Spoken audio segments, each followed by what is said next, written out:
We're all shaking hands, making friends, new alliances here on V'ger Please. And it's Trip at War 5. My name is Joseph. Hey, it's not an episode review podcast tonight. It's a retirement party. Dave Livingston, I'm looking at you. I'm your co-host, Peter. Peter, before we get into this excellent and history-rich episode of Star Trek for both, we'll call them IC and OOC reasons, I actually wanted to have a little contemporaneous talk to you about some things that are happening in the nerd space. Would that be okay? Yeah, let's do it. And by the way, if you've no interest in hearing about how bad the Echo television show is on Disney Plus, 10 minutes. Yeah, skip it like 10, 15 minutes. We're we'll be talking about Star Trek. We're going to do the 10-minute hate here, all right? All right. That should be what this segment's called, by the way. 10-minute hate. At the That's what it was in warms us up, right? Like this, we have to have something to talk about that's negative because these episodes of Star Trek are very good. So like, if we have to get it out of our system somehow. I am a huge fan of the Daredevil television show that was on Netflix maybe 7-8 years ago. A decade ago? Yeah, like a long time ago now, but like that show was amazing, was it not? It was pretty good. Charlie Cox, great Daredevil, well cast all around. By the way, so yeah, we're pushing 10 years. Jesus. And it was a really cool concept. It was well executed. It fit into the Marvel universe in a way that worked, even if it never really had an impact on it. And, you know, you just had tremendous fight scenes, some of the best I've ever seen on a television program in there. And it really elevated the idea of what a Marvel product could be, and then but at the same time shrunk it down and on a low enough budget that you could do it in a television show, right? I like the way you called it a street. Yeah, street level Marvel, you know? Yeah. Like instead of... That's my appeal to it was that, hey, at the top end, you've got the Avengers flying around, knocking buildings down. And then you've got a small TV show about a guy who becomes a criminal overlord by muscling construction contracts to fix all the damage wrought around New York, which is also one of my favorite parts about Spider-Man Homecoming was that that Vulture is just a contractor. It's a contractor that collecting alien tech. Yeah. Well, that Tony Stark kicked him out of the business to clean up a mess that Tony Stark made, and the problems you create with even the slightest actions like that was genius. But yeah, it was a solid ass TV show, and Disney saw really. I think Daredevil might have just been the origin story of Disney Plus, because Disney saw all the money and success that Netflix was making with Daredevil and their other Marvel properties, and said, no, mine, and I'm going to take my ball and I'm going to go home. I'm building a new house over there, and that's where we're going to go. I think you're precisely right. I think the success that they had with that show, and that it was so widely watched, and it was all going to Netflix, and they were just getting whatever their contract was to create the content, to license it, wasn't enough, and they saw that they could have their cake and eat it too. That's how good that show was, and thought they could have their cake and eat it too. Echo might be the most interesting thing I have watched in some time, not because anything that happens in it is worthy of discussion in any way, shape, or form from a plot perspective, but from as someone who really likes to take apart Hollywood and production drama and the creative process and directors and producers and writers and cinematographers and fight choreographers. It is the most complete and absolute failure of a product I've ever seen actually commercially released, and in some ways is the perfect end to the story that Daredevil began, because it's trying to be season 1 of Daredevil and failing on every conceivable level, and it also has Charlie Cox and Vincent D'Onofrio in it playing Daredevil and Kingpin. So really? There's a symmetry to this that's unbelievable. So is this just a Daredevil, or is this something else? So Echo, if you don't know, which I presume you probably don't, was a C to D tier Marvel character that was a alternate love interest for Matt Murdock in the comics in like the mid 2000s. So she was basically spicy Latina Elektra. Like Elektra was like the semi superpowered peer love interest for Daredevil, but they wanted to have another one. So Echo was like a hand ninja that was deaf, and her superpower is basically Taskmaster's superpower, I guess, like being able to copy other people's fight abilities, and that's how she wound up like working with and eventually banging Matt Murdock in the comics. And they decided to, because you're one of your female super heroic characters in that sort of tier, that street tier, to spin that into their own show. And like she showed up in like the Hawkeye show, which I did not watch at all, at some point or something like that. I don't know. Anyway, the idea of Daredevil and Kingpin showing up in an Echo show makes sense with that context. But of course, it existing before they actually even got the Daredevil show off the ground is insane. Which means Daredevil's shown up in Spider-Man, No Way Home, She-Hulk, and this.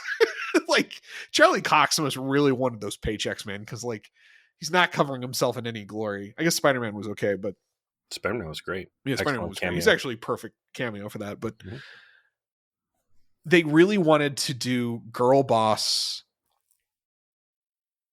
Daredevil, and they could not have fucked it up worse. The writers couldn't write anything resembling something compelling or not openly political. The actress can't do fight scenes. She's not physically capable of them.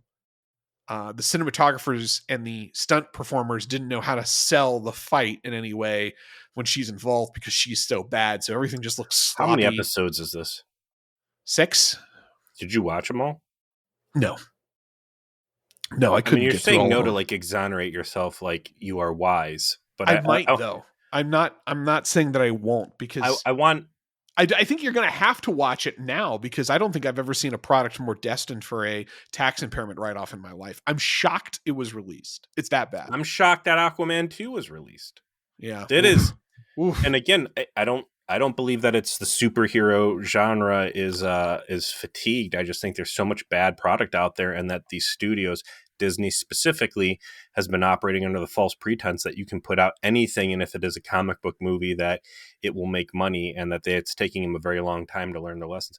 I want to go back to the point, to the part where you did not already cancel your Disney Plus subscription. It's my wife's Disney Plus subscription, and she maintains it so we can watch The Simpsons. Thank you. I guess so, man. Like, that's it. It's thin, but it's the only person I know at this point that still has that Disney Plus. I mean, there's some stuff in the back catalog that we really like, because they've got all the Fox stuff too. So sure. we do watch some content on there. We don't watch anything that would be resembling new. And I guess I bring this up also partially because I want to shout my wife out, actually, now that I think of it, because I remember a decade ago when something called Comicsgate started, where you saw the comics industry writ large kind of be taken over by woke intersectional feminism. And I remember thinking and saying, because Stevie was of the opinion, this is bad, this is going to metastasize into all of entertainment, you can't allow this woke garbage into the door. And I thought, oh no, that's not going to happen. No one cares about comics, so it's a perfect place to sort of allow this to occur, because it's not a place where anyone's making any money. The legacy IPs already have reams of content you can take and use to turn into movies for infinity years. But if you want to, like, improve your ESG score or whatever, or your political standing, allowing that to happen in a place where profits don't matter seemed to make a lot of sense. And boy, was I wrong and she was right, because the end result is Echo. And Echo is everything that happened to the comics industry distilled into this fine, perfect, turgid essence that you have to see to believe. And 10 minutes, we're back into Star Trek. Thank you, Peter. Thank you for indulging that. I appreciate it. And the audience. The 10-minute hate. Yes. So what episode of Star Trek did we watch this week, which was not hateful and very good? Come on, man. We gotta talk David Livingston. Well, we will, but let's Oh, introduce my the bad. That episode would have been a first. good going. Yeah. Yeah. Okay. I apologize. Episode 4. No, Jesus. Season 4, episode 13. Friday the 13th. See how it's going to work out for us. First aired February 4th, 2005. Teleplay, Judith and Garfield Reed Stevenson. And we had one of our listeners point out these guys have had a couple solid wins under their belt. They have. They got a lot They're of not, bangers that come, too. well, apparently where these guys really made an impact was in the novel gang. And Which made so much sense when I heard it. Like, these guys are too good at this to not have been spending a lot of time writing Star Trek. Did he clarify if they had already written a bunch of novels up to this point and then they got into the TV game, or that they had started doing these TV things and like, we're like, hey, you know, we really like Enterprise and we want to keep this going even after it got canceled? I'm going to take a look real quick. By the way, the episode's named United. I can't remember, and nor can I quickly find in the Facebook group, because I know that was pointed out in a comment. If the books came first or the episodes came first, I recall that it might have been the books came first. And so that lent to them being effective at this. Let's see if their Memory Alpha has anything to say about this. The couple had already written several fully licensed reference books on the subject of Star Trek previously, prior to becoming officially involved with the live action franchise. There you Let go. that Memory soak Alpha in. coming through. You got Manny Koto running this thing. Clearly, Manny Koto had some great ideas about Star Trek Enterprise. And Sure did. who would have ever thought that, hey, you know what, if you're trying to write episodes where the people writing the material give a shit and they have bothered to look at anything prior, let's get some super neckbeard authors who are living and breathing this stuff and what the entire process that goes into writing a novel. And let's let these, what's essentially super fans at that point, try and run this stuff. Story by Manny Koto. And it's been a while since we've seen a teleplay and a story credit in Enterprise. So very interesting there. Normally that story by was the Bran and Rick Berman booth, right? And there it is, directed by David Livingston. The last David Livingston episode, not the last you and I will discuss, because he's got all of his DS9 episodes left, but the last from his perspective. What a career this man had. He did 62 episodes of Bourbon Era Trek, and you and I did the math, and that means he's responsible for around 12% of all of Bourbon Era Trek as a director. Here's some more math I want you to do. What does 62 episodes of Star Trek directed translate into children's college tuitions? One presumes enough, right? Like, this man worked. This man worked hard. I don't know if he's got the record in terms of... How could he not? No, okay, I'm sorry. He does have the record. He is the most prolific director in the franchise. Full this stop. This guy is the Jeffrey Combs of Star Trek directors. He sure is.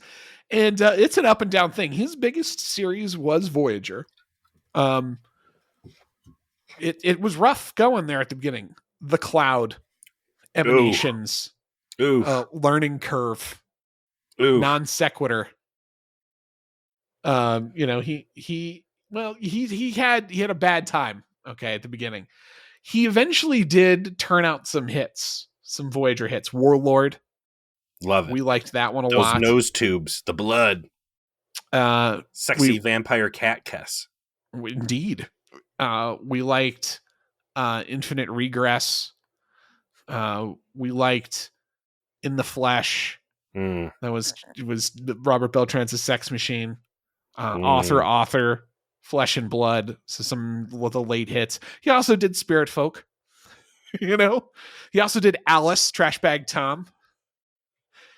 So I guess if you're going to do 62 episodes of Star Trek, you're going to do good and bad, right? There's just no way around it. Well, here's what you can say about David Livingston. The guy, his fingerprints was not excellence or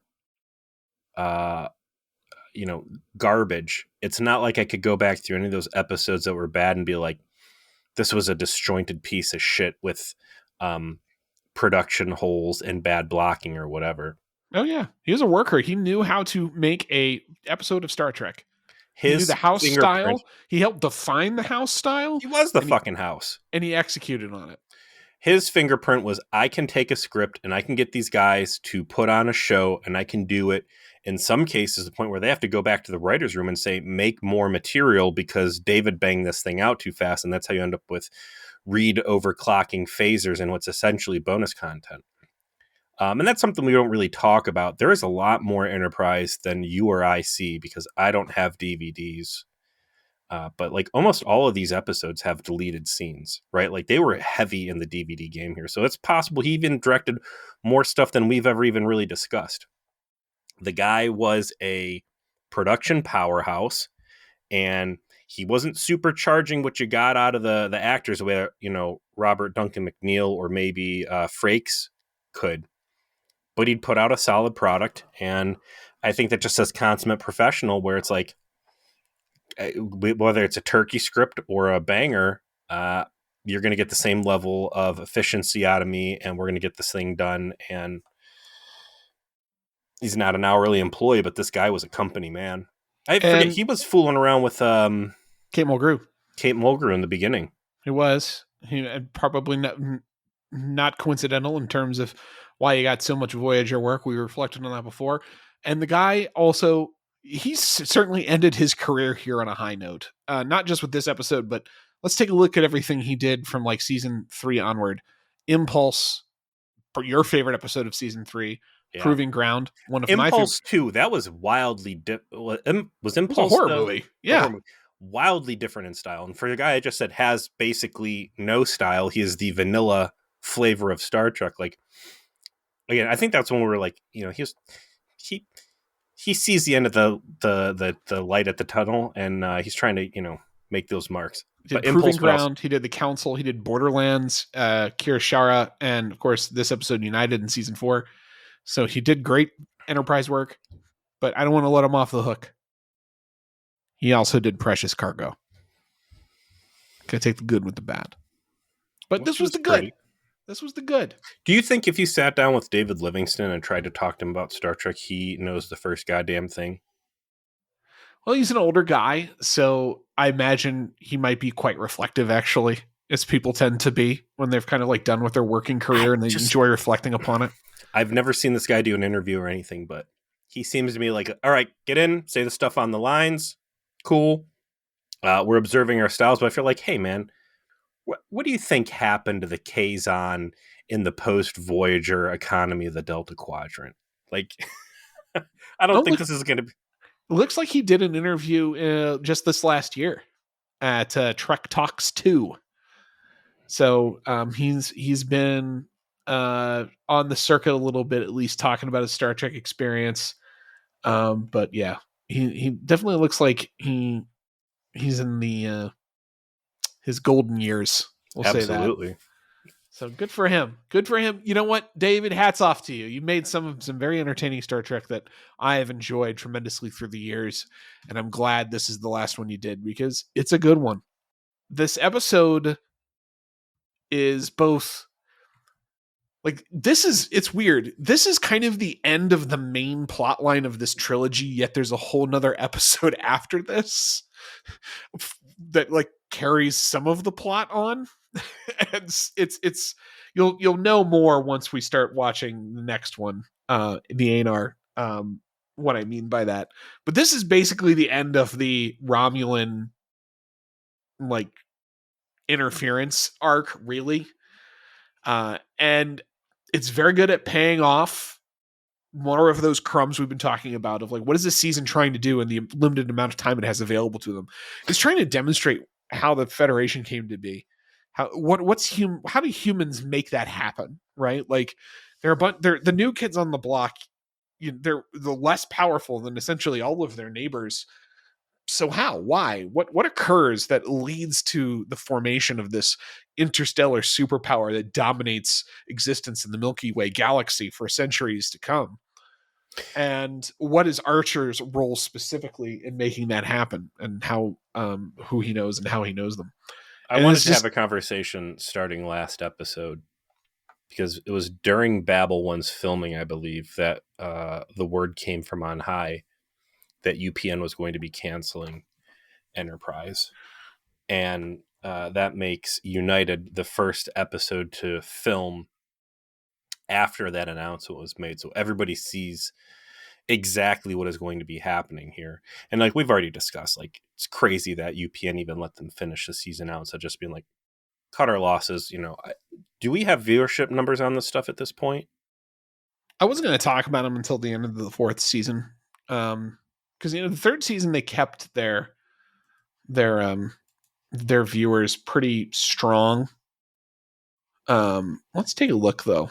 Let me pull these up. Give me just a moment. The timing on UPN's cancellation is crazy in that here is a story about the first Starship Enterprise and the formation of the Federation of Planets, right? Mm-hmm. And for them to say, we're done with this series, we are canceling that series, the very episode that finally gets around to starting to tell the story about the formation of the United Federation of Planets is fucking nuts. Like the cosmic timing on that, like there's Rick Berman and Bran Brown. Hey, what if the next show we do? What if we tell this history of the Federation? That's a great idea. Let's do that. It's going to take you 4 seasons and 12 episodes to get around to it. And by the time you finally bring people around and say once upon a time and cancel. Season 4 began with 2.89 million viewers for Stormfront. It had gone up slowly and was peaked at this point on the augments. So, I'm sure some Brent Spiner action there probably They're helped. called Spiner Femmes, yes. Helped that, but it stayed steady. It was through the Vulcan Tom Clancy trilogy. Dipped a bit for Daedalus and Observer Effect. Babel 1, lowest rated episode of the season in terms of viewership up to that point, 2.53 million. But it went back up after that into the threes. Because we're like, oh man, they're finally telling the fucking thing that this story is supposed to be about. Yeah.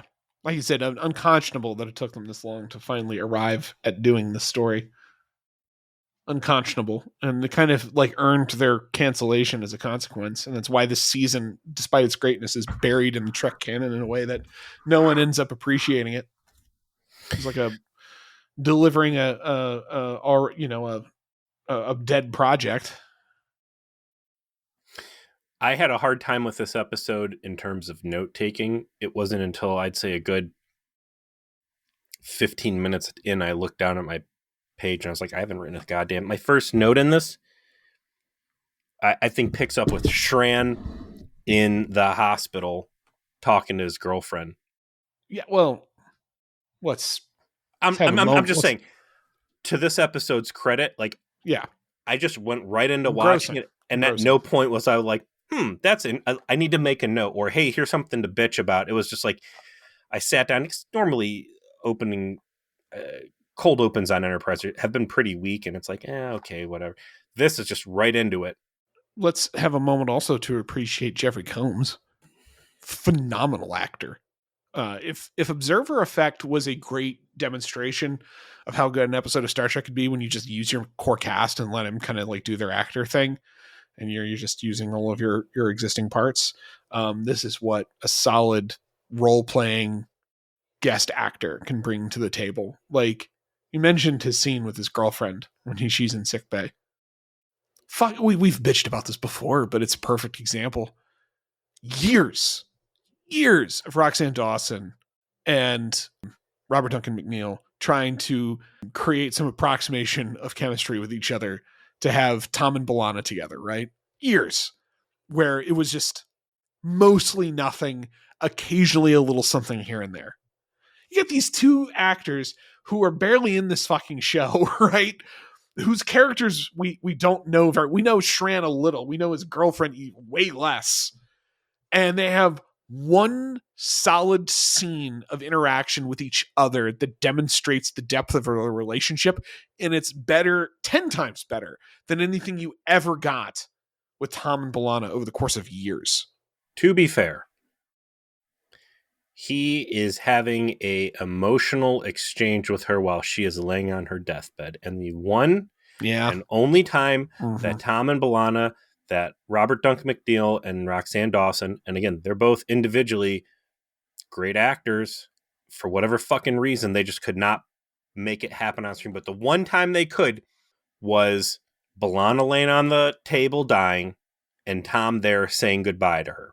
And I'm not trying to take anything away from Jeff Combs or this lady, but I think in the book of accessible, like Hollywood actor emotional tricks 101 class, it's remember someone you loved who has died, and now put yourself in that mind frame and talk to that person who is on the TV set piece bed dying and make the emotion happen. Yeah, it's probably much easier to get there because everyone's suffered through loss for the most part. Everyone's got that story. And so you can just dig into that spot and get to that. But even with that in mind, I agree. That is the cheat codes of acting. Mm-hmm. This is still so much better executed than even that scene was in Voyager. What was it, like Operation Annihilation or whatever it was? No, it was it's the one where they died. Fuck you, Potsy is what it was. Yeah, fuck you, Potsy. Potsy is Jigsaw. Course Oblivion. Course Oblivion. Great setup for this lady. Great just background story that they're able to pull out for her. Oh, yeah. And I don't know. I'm curious if they started writing this episode and they're like, okay, so what happened in the last episode? All right, his girlfriend got shot with a gun, but no big deal. Well, what if it was a big deal? What if it was the only deal? Very briefly, teaser is extensive, action-packed, lots going on. The Romulans, who we found out are on Romulus, and they're doing this remote with somebody who's in like a Johnny They Mnemonic. got the Quest 17. Yeah, they're on the super trailer deck. And they are remotely piloting this drone ship, trying to do Romulan shenanigans and getting everyone to hate each other. And Reed and Trip are on that ship trying to disable it. They have their buddy comedy adventure side quest again this week. Compare all that to Shuttle Pod 1. Yeah, I mean, this is so much better version of what they did in Shuttle Pod 1, I'll agree. As much as I do appreciate Shuttle Pod 1. Anytime Reed can be in scenes and I don't actively hate his ass. Great. And I feel like it's been a while since I've really hated his ass. Like, yeah, season 4 Reed has been much more tolerable than season 3, and it's because he doesn't have that bullshit drama with Major Hayes. Yes, he's not assaulting coworkers, which is only cool if you're 7-9, beating everybody up, biting B'Elanna, punching Vorik, rightfully everything. Everything you're seeing out of this version of Reed, by the way, is a science guy or an engineering guy. This is not a security guy. This is a dude who should, for all intents and purposes, be wearing a blue burgundy uniform. He should be wearing a sign. Well, I get ops engineering, uniform. and this is. I think he's more. I think he's more a science. I think your science officer thing. I think should be wearing blue. It's always blue. I think that's more what he. You get him away from the guns, and now this is a believable, great character. Not great, but this is a good character. So they're in a pickle, and that is that they have determined that, hey, we are in a remote drone, and that kind of lights up Trip's eyes. And he's like, well, hey, if this thing's being remotely piloted, then there should be a way for us to pull the plug. That's what we're going to start doing. Let's explore our surroundings. They're basically in an escape room. That's the Romulan. That can be that's a decent Romulan escape room. Yeah, yeah, we found it. That's a good title. And meanwhile, the Romulans are attempting to muddy the waters of what's going on by having the drone ship start to look like Enterprise and attack a Rigelian scout ship, and allowing it to like send off a distress call before they blow it up. So that's what happens in the teaser. And when we get back to the action after the theme. We have Archer talking to T'Pol and Mayweather saying, yeah, this thing happened. I just got notified by Starfleet Command. Now they're impersonating us, blowing ships up, and I'm supposed to be arrested and shit. We got to find a way to solve this problem. Two empires that have standing warrants on John Archer. And I mean, the Klingons, I kind of deserve it, but this is bullshit. Like, I didn't do this crime.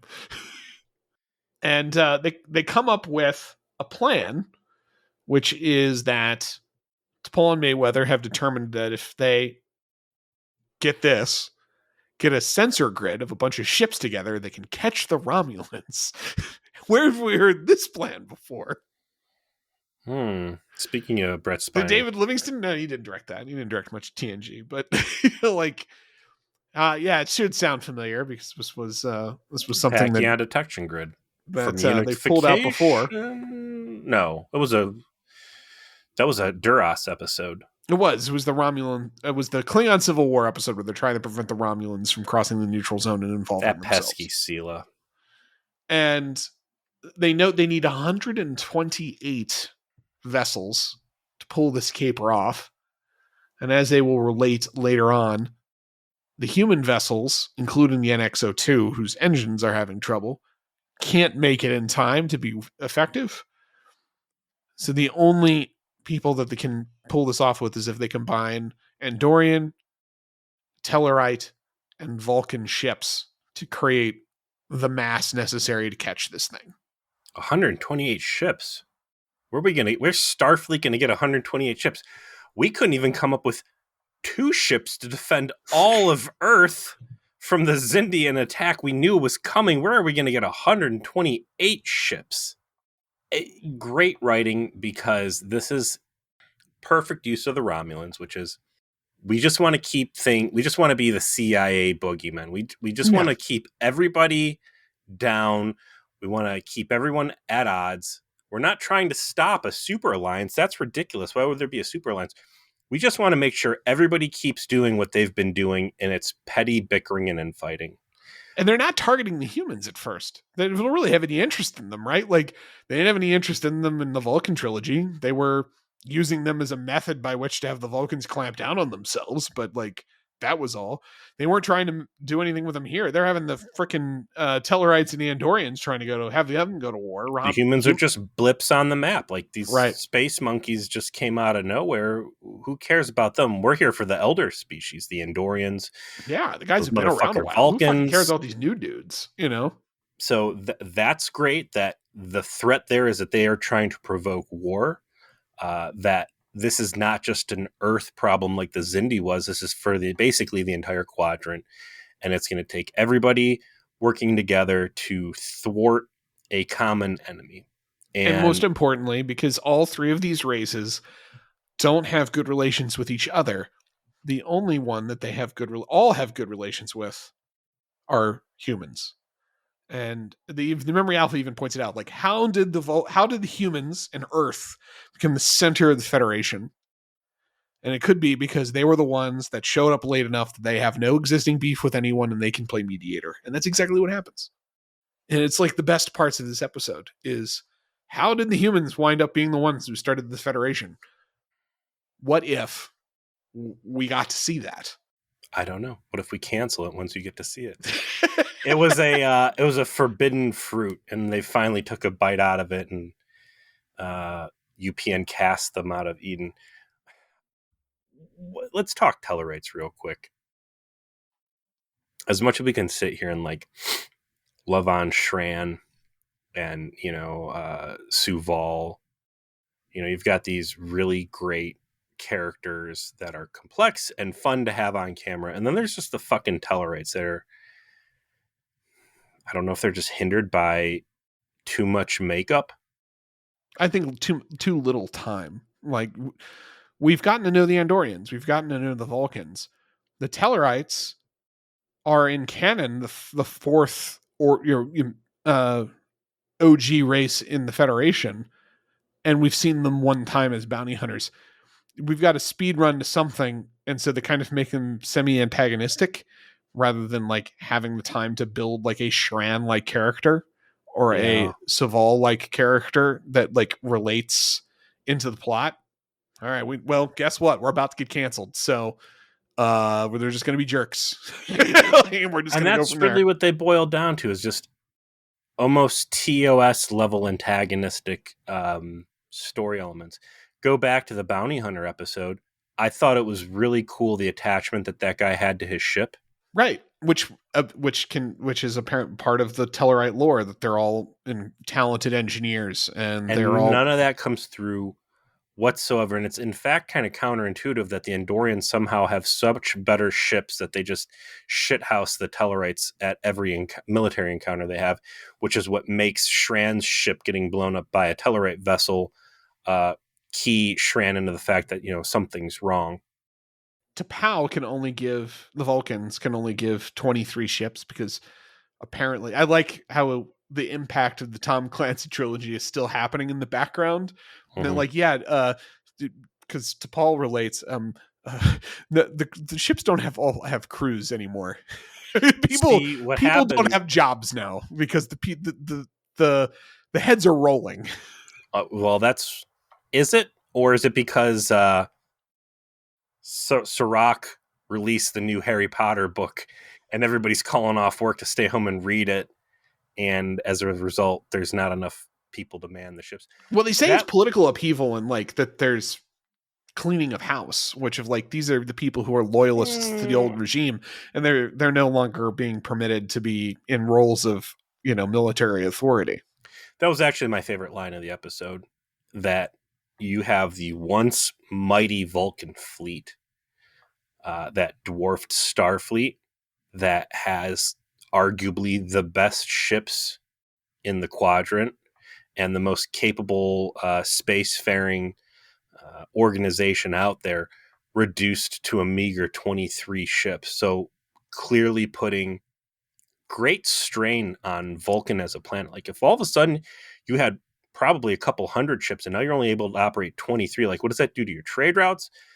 There's a lot of stuff that I'm sure is nowhere near TV levels of excitement to talk about. Like, but having your own foundation eroded by political upheaval and admission that the guys running that organization were corrupt and bad, now you've got a need for it creates an opening for a federation, a union, to come in and fill the role of that old organization and provide logistics and support to your galactic culture now, to bring in whatever the fuck high command used to be schlepping around for you. Like, now's a really great time for Vulcan to be like, hey, you know what? We do want to be a part of this. So this is a very important plot point, because this is what ultimately leads to Archer having to sit down with a very, very angry Shran and his Tellarite counterpart to negotiate a settlement between the two of them to assist, which I thought was an excellently done scene. I guess before that is the hospital scene, when he's like, we talk about his girlfriend having been shot in the prior episode, and she's only been winged, but we find out because the phase pistol was set to kill, and Andorians are apparently weak to something called phase infections, that kill shot may still yet kill her, and that Phlox is working overtime to try and save her life. In Berman era Trek and Roddenberry level Trek, starkly contrasted to the shit in Picard, where in Discovery too, where all of the phasers shoot projectiles with a kablam, kablam, kablam. When everybody's shooting silly string at each other out of guns, it's either, hey, I got it on tickle setting, or it's the disintegrate setting that burns your skin off and then you explode, right? Right. I can burn away rock off the mountainside with the incinerate setting. So seeing that, hey, yeah, sometimes you get hit, but the setting on the gun actually does matter. And just, this is a situation I've never ever seen happen before, where, oh, it's a flesh wound, no big deal. And then, the screen turns around in a goofy, like, transition. Oh, you're going to die. We live in the future, and unfortunately in this future, we're not future enough, where they've developed the next generation level blinky lights to flash on your skin and make you feel better. And that's a great setup and knockdown mechanic of everything should be fine. No, shit's real fucked up. And she ends up, unfortunately, dying. And up to that point, Shran had really started warming up to the idea of like cooperating, especially with Earth. We're going to Yes. pledge into this. He This has is going to really be good great. scenes with Archer where he's like, "We're boys now, by the way. Like, we are officially friends. I'm not going to act like I'm your frenemy. Like, we've upgraded.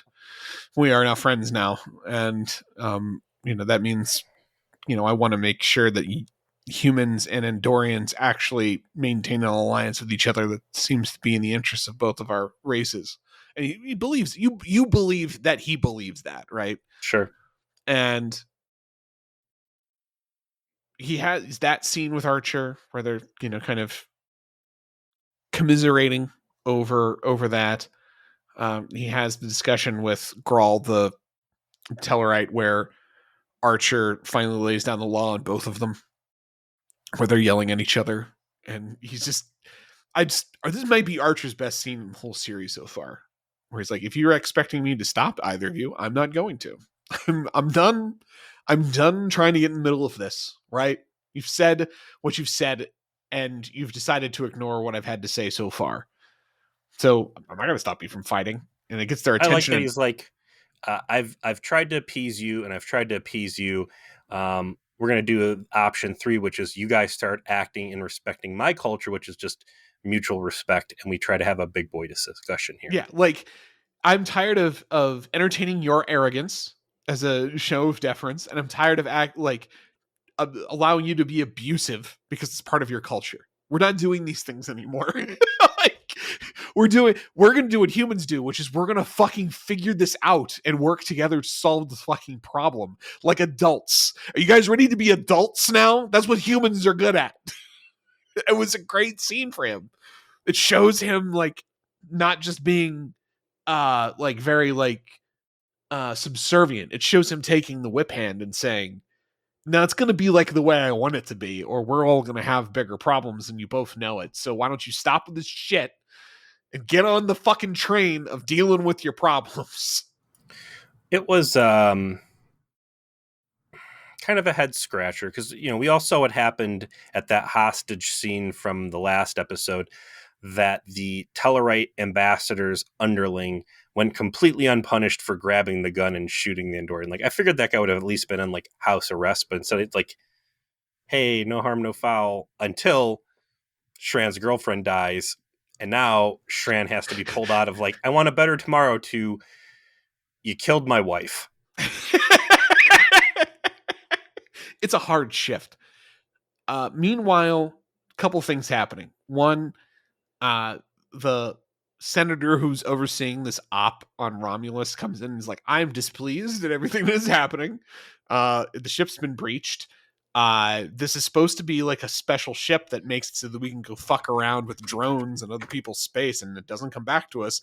But the fucking Vulcans find this thing, they're definitely going to know it's us."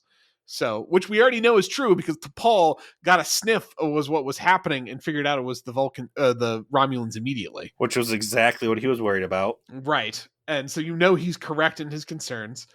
And he's like, "I'm about to go lie to like the Senate and tell them everything's fine, but you're gonna get that fucking drone ship the fuck out of there, and you're gonna do it Need now." this drone ship because it has what they need to say. It has some prototype thing that lets this modified warbird, which I thought was cool, perform better than any other warbird we have out there. Like, who could produce this thing and be like, you know what, this would be cool for a one-off adventure, instead of just like, we should make 1,000,000 of these because they're self-repairing and we can just have children pilot these like it's Ender's Game, and they're way better than staffed starships, and when they get blown up, nobody dies. I did like that he had 2 Riemann bodyguards and That brief appearance. So were those bodyguards, or was that like engineering dudes with them? No, those are his bodyguards. That was a shock to see them because, again, this is post Nemesis in the real world timeline. How was Nemesis received? I Poorly. watched Nemesis in the movie theater, but at this point, when did Nemesis come out? 2004, so it's been I'm out. graduating from college. I am absolutely at the lowest that I've ever been a nerd in my life.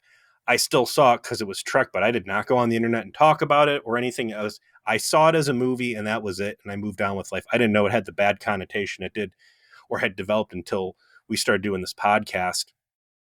2002, by the way, not 2004. Even I was Russian. Yeah, I was super involved in college shit. So going to the Nemesis well and pulling elements out of Nemesis and bringing it into Enterprise, if you knew the movie had a bad rap, very ballsy. Very ballsy. I mean, it makes sense, but ballsy. Sure, yeah. I thought it was cool. Their costumes look head and shoulders better than anything else around. Yeah, Like those guys stuck out like, we're money. like Everybody's like, movie budgets. movie budget, TNG season 1 budget. So, as you noted, unfortunately, Talus, the very hot Andorian lady, dies. Does not die on screen, by the way. She's dead, and they get the call. She dies alone too. Yeah. That's rough. Real rough. Shran is not having it, and we don't know to the degree that he is not having it until Archer's talking with the Tellarites to because they're building the network. Everyone has agreed at this point to be involved. They're using Andorian communication codes. The network is set up. The plan is about to happen. Shran wants to come in and have a conversation. And in this conversation that he has, that's when you find out everything about his relationship with his now deceased girlfriend that you didn't already know. That she's from privilege. She chose to be in the military as a life of service. She could have had any man she wanted because she was from a scion of a basically Andorian nobility. Chose Shran. Clearly this woman was her life. Was his life, right? He fucking loved this chick. And you think he's about to get a gun out. Archer, fastest draw in the West, right? Gets his fucking hand into the holster where he thinks the weapon's coming from, and it's a flask. And we get some great Andorian detail of apparently when you're an Andorian and you die in service, it's traditional to take your blood. He doesn't say blood, he says parts of, which makes me think that there's some real gnarly earlobe necklaces out there. On the ice of Andoria. He's got this vial of her blood, and you don't know exactly where this is going until he grabs the hand of the guy who is responsible and pours the blood on it. And it's couldn't be more clear where he's going at this point. And essentially says, you're going to fight me to the death or this alliance is over. There must be a price paid for this. We're going to do some ritual fighting. There was a scene early where Archer and Shran are in buddy mode, and Shran is like, "Oh, did you serve on all of these vessels?" He's like, "No, that's the whole history of the name Enterprise." And then Shran's like, maybe when I, more ships will come to be named after our ships for the roles they play. He was in the Kumara, right? Yeah, Kumari, yeah. Are there any Federation ships named that? Yes. I mean, it's always been background stuff, book stuff. There hasn't ever been anything on TV, but someone picked up on that and paid it forward that there's Federation ships named the Kumari. Cool. Yeah, we're going to do some ritual fighting. Here's these gnarly ass looking ice picks that also have face cutting parts. And I'm going to fuck this fella right up. And it's this real Picard level go fuck yourself problem where there's a million ways to mess up. And Archer comes up with the one way to succeed, which is the only way that this can possibly not tank what we're doing is if I put my own life on the line, because even if I fail whatever clever little plan I have, Starfleet will not pull out of this alliance and things will not fall apart. So luckily, in classic Star Trek fashion, the fight to the death has a substitute clause, which they're able to evoke. Meanwhile, you got Hoshi and Mayweather. They're just desperate for places to shove Mayweather. They're like, really, we've had Mayweather as a fighting dude, why wasn't Mayweather the substitute? Because I don't think they wanted to straight up turn him into a Mandingo fighter by chain him to this man and have him fight to the death. Here's what we're gonna do. This is We're gonna not have this is not Archer. Django Unchained. I don't think you want to do that. Archer's gonna show up and Shran and say, "No, I know about the substitution clause. Oh, the ambassador is gonna fight me instead of his dog face underling. No, don't tell me you're the substitute. Oh, I'm not." And then Mayweather walks in, and then fucking Shran looks at her. Fuck. He just starts taking his shirt off right in front of him. You know what? He just starts I barely knew that woman. We're not going to do this. How dare you bring this beast, this Adonis in here? Yeah. So initially they're desperate for where do we shove Mayweather? And he's been a little bit of this, a little bit of that, and they're like, what if Mayweather demonstrates he can read? That's something we've never really had. You've never seen him do book things before. And actually, didn't he come up with the sensor grid along with someone else too? Yeah, with T'Pol, yeah. Who knew he was so scholastic? The many faces of Mayweather. So, as you mentioned, it starts with, what do we do? And that's when Archer gets the idea of, I'll substitute myself. And there's I think the scene where he explains his plan to say, I'm the only one who can die, and this plan still works. Because if Shran fights the ambassador and Shran loses, the Andorians leave. If Shran fights the ambassador and Shran wins, then the Tellarites leave. If I fight Shran and I win, the Andorians leave. If Shran fights me and I lose, everyone's cool. So I just kind of have to die. That's where we're at. He's like half joking about it, but half serious of I know, I see it. I'm the political animal. I understand I'm the expendable one here. But thanks to Hoshi and Mayweather's research, and particularly Mayweather thinking of technicalities, the most important way to win battles, they come up with a plan. And when they cut back to the fight, the plan is Archer is going to incapacitate Shran so that he can't fight anymore, which apparently means the fight thus ends without someone dying. There's a cool scene in there between Shran and Archer where Shran's like, please don't do this. I like you. And Archer's like, no, we're going to do it. And I like that Shran doesn't back down even though he has remorse. He even says he can't. I have to fight.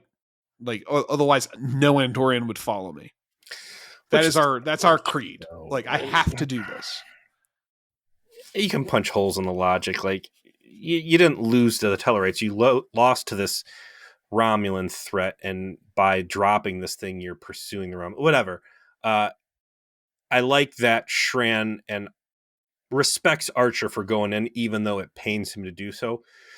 By far, the weakest point of this entire episode is the belief that Archer, who is a scientist, jet pilot, test pilot, I don't know. Again, Archer's a Mary Sue, so this is just more kindling for that. But the fact that nice guy Archer turns out to be able to beat the shit out of a ride or die 24/7 space marine. Yeah, a guy who we've been told is been fighting with his weapon since he was a child, and he's militaristic to his core. Archer he gets cut a bunch and then effortlessly houses him and puts him in a rear naked choke with the chain that they have they're linked together with. Yeah, which let me I thought tell was you a what. neat touch. There's two things that make the space Americans in charge of the Federation, that makes Earth in charge of the Federation. Okay. One is they're great diplomats, and two is the rest of the universe doesn't actually have access to UFC, so they don't know basic fight moves. Yes, they're like, what is this rear naked choke? What is this strange technique? Oh, also, we found out if we grab female arms, guys, let's unlock this technology. You just immobilize them immediately. But yeah, he puts him in the choke. He brings the thing down. It cuts to black. When it comes back, what's happened? Archer cut off one of his antenna. Yeah. And that makes it so that he can't, he's woozy. It's like if his balance is off, it technically makes him unable to fight. And that means the fight can technically be over without someone being dead. And Shran's actually very pleased with this solution because he fulfilled his end of the bargain. He didn't back down for a second. He fought Archer, if that's what Archer wanted to do. He definitely was trying to kill him. And then Archer found a way to end the fight without killing Shran, and with Honor's satisfied. respecting the traditions of Andoria, which classic Star Trek solution. Yeah. On that. Again, why are the humans in charge? Because of this. Just speeding through what's happening over on the probe. Reed and Archer are able to reintroduce oxygen to the bridge. Reed and Trip, you mean? Reed and Trip. They're able to determine this is a prototype vessel. They have a real Prometheus moment where they decide to take their fucking helmets off in this ship that's being remote controlled and try, even if for no reason other than like it's a crash helmet. So the next time you get turned upside down and slammed into a fucking wall, you don't bust your brain or whatever. The Romulan attempts to give Trip cancer via radiation poisoning. Reed tries to free him and ultimately agrees to reconnect some things to open the door. Trip's orders of just let me die in here. And you think he's real stupid for running into what's an obvious trap without a plan B until you find out that Reed's no dummy. His plan B is that I set up a bomb with my phaser overloading. And also, I'm not going to say that's what I did because they're listening. And we should open this panel and get the fuck out of here.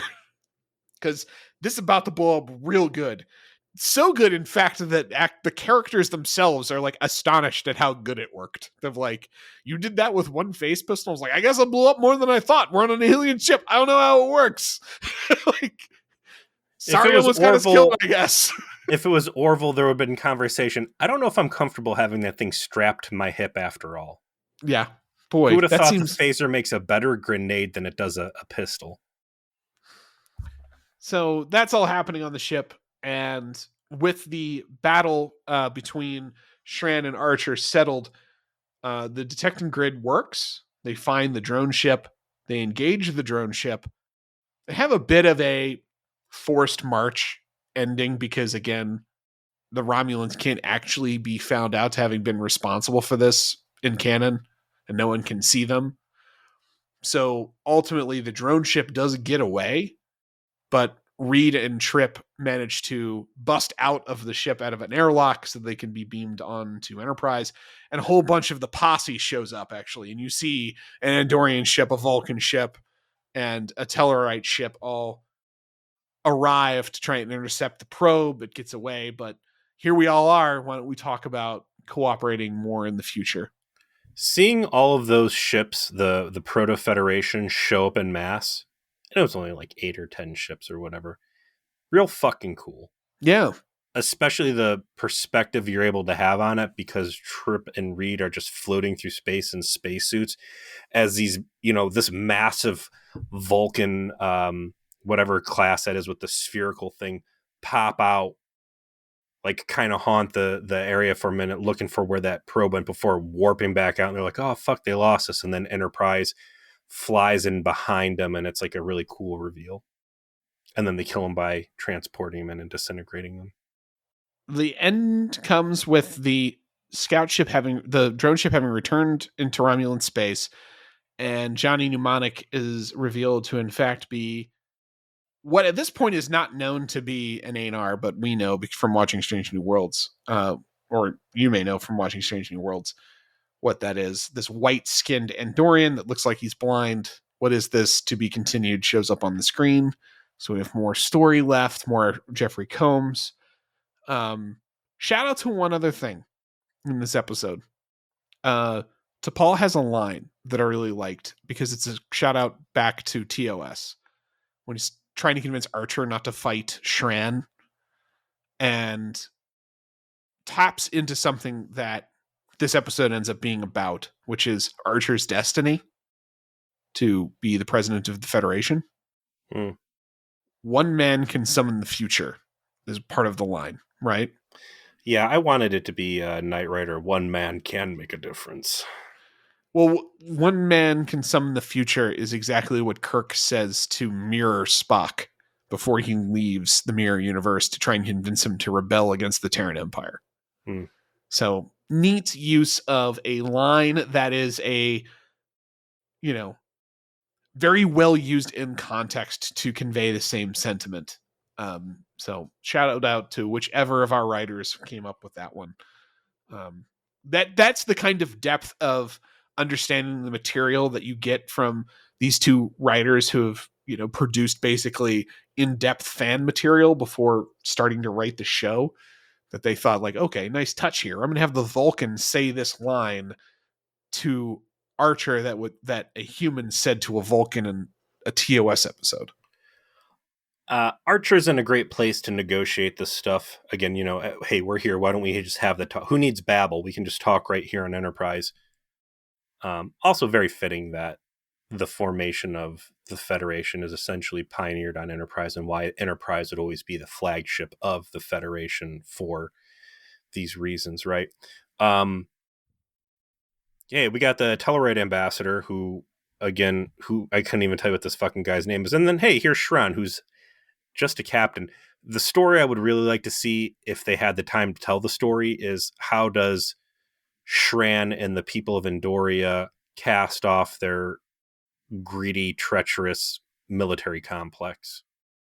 Because you remember the exposure that we've had to Shran's leadership, that admiral, disgusted him at a core level when he was in the Xindi crisis stuff. So that would have been interesting. And I guess that's kind of what the journey I'd like to see him go on is, as much honor and pride as he has in the national, or the it's called the Blood Guard, or the Imperial Guard, to realize that's not where the future of Andoria is, and that he needs to lay that to the side and usher in the Federation.